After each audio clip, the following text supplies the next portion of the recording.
Rina nag-trigger na naman kanina, kapansin-pansin na naman ang sunod-sunod niyang pag-atake. Hala, Rina may maraming problema kaya. Ito ang ating gawa ng reaction ngayon mga kalingap. Bago ko umpisahan, ay isang pagbati, muna sa ating ama na si Kuya Val Santos Matubang. Ate Edna Vlogs, Kalingap Rab, magandang araw mga kalingap. Sana ay nasa mabuting kalagayan po tayong lahat, God bless po. Bakit na naman na itong si Rina ay sunod-sunod na naman ang pag-atake niya? Marami na naman kaya siyang iniisip ngayon. Lalo sa ngayong palapit na ang Pasko. Paano na lang ang plano natin mga kalingap? Paano na lang kung ngayon katapusan ay aalis pa naman si Ate Roda para makasama naman niya ang kanyang anak at makapag-bonding ito? Ito ang tanong ng mga viewers at supporters ni Rina sa naging live ni Ate Roda kagabi. Ito ay patungkol sa nalalapit na ang pagbabakasyon ni Ate Roda sa kanyang probinsya. Kaya marami ang haka-haka at opinyon nila ay kay Kalingap Rab na lang daw ito iiwan at aalagaan pansamantala. Minsan na kasi siyang naiwan nung wala si Ate Roda nung ibinalik ito mula sa kanyang pamilya. Kaya baka kasi pagdating ng araw na ito ay biglang susulpot si Lolo Nestor para kukunin si Rina. Marami kasi ang nakapanood sa live ni Ate Roda at baka isa si Lolo Nestor ang isa sa nakapanood nito. O kaya baka may makapagsabi na kamag-anak o kapitbahay ni Lolo Nestor at alam naman natin na may pakpak ang balita.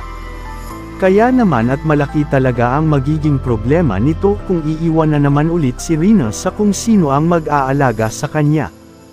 Nakasanayan na kasi niya na kahit saan ang punta ni Ate Roda ay andoon din si Rina. Minsan na kasing nangyari na iniwan ito sa bahay ni Ate Roda at ang kapatid niya ang andoon na nagbabantay sa kanya.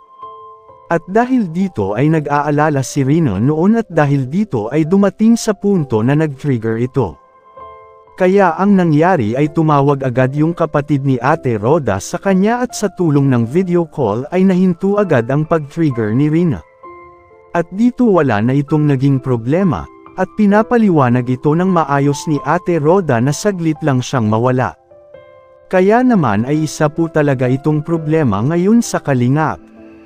Pero sa ganito kasing problema ay alam naman natin na may kakayahang lutasin ang mga ganitong klaseng problema at magagawa naman ito agad ng solusyon. Sa pamununo ni Kuya Val at Kalingap Rab, kaya hindi muna tayo masyado mag-alala patungkol sa usapin na ito. Paano na lang kung may pansamantala si Rina sa piling ni Ate Roda? Sana hindi muna talaga ito isipin ni Rina ang mga ganitong mangyayari para hindi na siya mag-trigger.